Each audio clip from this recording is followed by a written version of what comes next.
بسم اللہ الرحمن الرحیم الحمد للہ رب العالمین والصلاة والسلام علی النبی الکریم وعلی آلہ واصحابہ اجمعین ومن تبعہم بإحسان الی یوم الدین۔ بزرگان محترم، برادران عزیز، سلسلے کے مخلصین اور ہماری قابل احترام مائیں، بہنیں اور عزیز بچیاں، یونیفارم سول کوڈ اور پرسنل لا، اس عمومی موضوع پر ہمارے مختصر خطبات کا سلسلہ جاری ہے اور آج یہ اس کی 15ویں قسط ہے۔ اور آج کی ہماری گفتگو کا جو خصوصی موضوع ہے وہ ہے بیوہ عورت کا نکاح اور ہمارا سماج۔ اس خصوصی موضوع پر ہم متعدد خطبات آپ حضرات کے سامنے پیش کریں گے، اور اس کی پہلی قسط میں ہم آپ کے سامنے پیچیدہ طلاق، بیواؤں کی شادی اور ہمارا رواج اور ہماری رسمیں، اس پر ہم روشنی ڈالیں گے۔ تو یہ آج ایک طریقے سے پہلی قسط ہے اس خصوصی موضوع کی۔ موجودہ ماحول میں آپ کو ہر طرف یکساں سول کوڈ پر خبریں اور بحثیں ملیں گی، اور وہ پروپیگنڈے سے بھرے ہوئے ہیں۔ بہت کم آپ کو اس مسئلے کے حقائق سننے کو ملیں گے۔ بعض اوقات ہم محسوس کرتے ہیں کہ یہ عوامی فلاح بہبود سے زیادہ سیاسی نوعیت کا مسئلہ ہے، اس لیے اسے سمجھنے کی ضرورت ہے ہم کو۔ لہٰذا گہرے مطالعے اور تجزیے کے بغیر اس کی طرف کوئی بھی قدم غیر ضروری اور غیر منافع بخش ہوگا۔ اس سلسلے میں ہمیں یہ سمجھنا چاہیے کہ نئے قوانین کس طریقے سے بنائے جاتے ہیں۔ اس سلسلے میں آگے بڑھنے سے پہلے میں آپ کو قانون سازی یا قانون میں ترمیم کے عمل کے بارے میں بتانا چاہتا ہوں۔ قانون سازی یا قانون میں ترمیم کے اس عمل کے لیے لا کمیشن آف انڈیا کا کردار بہت اہم ہے۔ تو ہمیں جاننا چاہیے کہ لا کمیشن کا جو کردار ہے وہ کس طرح کا ہے۔ لا کمیشن آف انڈیا ایک انتظامی ادارہ ہے جو حکومت ہند کے حکم سے قائم کیا گیا ہے۔ یہ وزارت قانون اور انصاف کے لیے ایک مشاورتی ادارے کے طور پر کام کرتا ہے۔ یہ قانون میں تحقیق کرتا ہے اور ہندوستان میں موجودہ قوانین کا جائزہ لیتا ہے۔ یہ قوانین میں اصلاحات کرنے اور مرکزی حکومت کے ذریعے پوچھے گئے کسی بھی حوالے پر اپنی سفارشات دیتا ہے۔ یہ سفارشات بہت اہم ہوتی ہیں اور کسی بھی قانون سازی کی بنیاد کے طور پر یہ کام کیا کرتی ہیں۔ مرکزی حکومت کی طرف سے یونیفارم سول کوڈ بل کے لیے قانونی پہل کی جا رہی ہے۔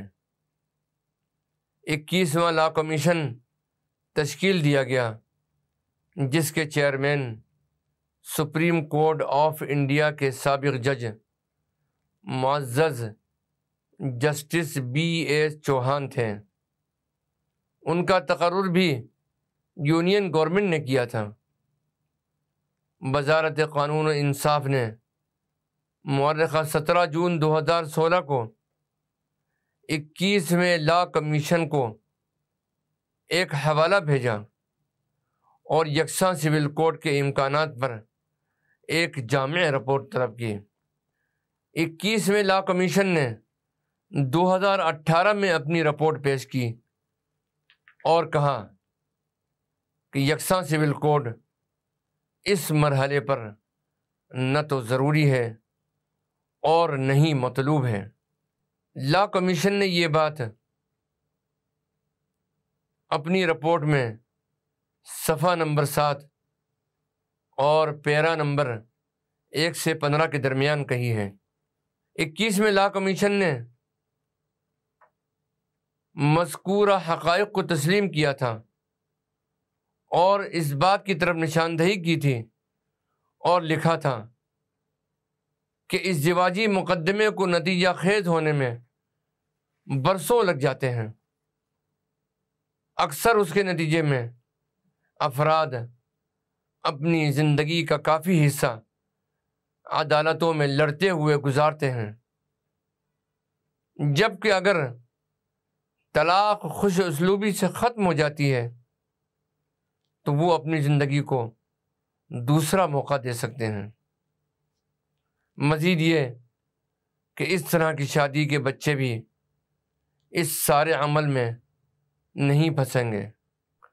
اور لا کمیشن نے اپنی رپورٹ میں مزید لکھا ہے کہ مثال کے طور پر مردوں اور عورتوں کے لیے اسلامی قانون کے تحت طلاق کا نسبتاً آسان طریقہ موجود ہے۔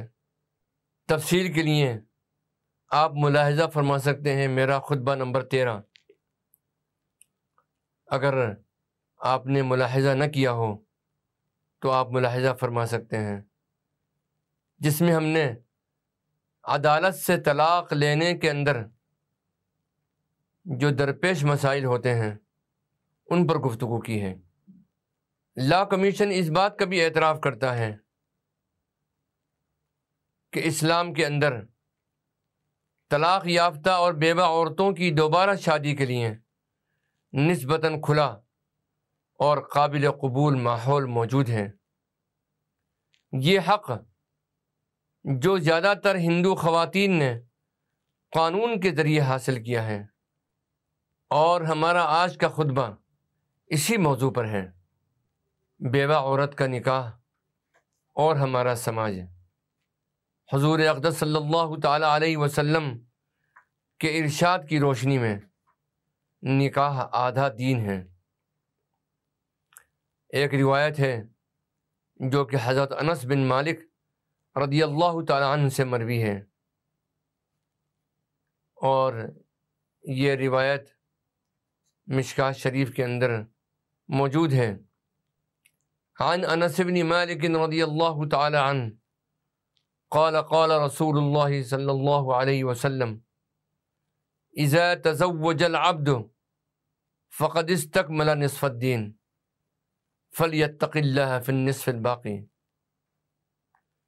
حضرت انس بن مالک رضی اللہ تعالی عنہ فرماتے ہیں کہ رسول اکرم صلی اللہ تعالی علیہ وسلم نے ارشاد فرمایا، جس بندے نے نکاح کیا اس نے اپنا آدھا دین پورا کر لیا، اب اسے چاہیے کہ باقی آدھے دین کے بارے میں اللہ سے ڈرے۔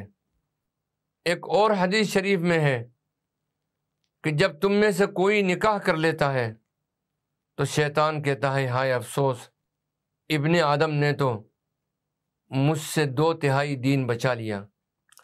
انسان کے جسم میں 2 چیزیں ایسی ہیں جو عام طور پر دین میں فساد و نقصان کا سبب بنتی ہیں، یعنی شرمگاہ اور پیٹ۔ لہذا حدیث شریف کا مطلب یہ ہے کہ جس کسی شخص نے نکاح کر کے شرمگاہ کے فتنے و فساد سے نجات پالی تو اب اسے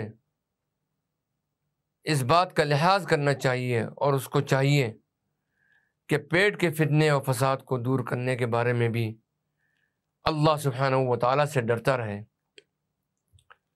یعنی حلال کمائی اور حلال رزق کے ذریعے ہی اپنا اور اپنے اہل و عیال کا پیٹ بھرے تاکہ دین کی بھلائی پوری حاصل ہو۔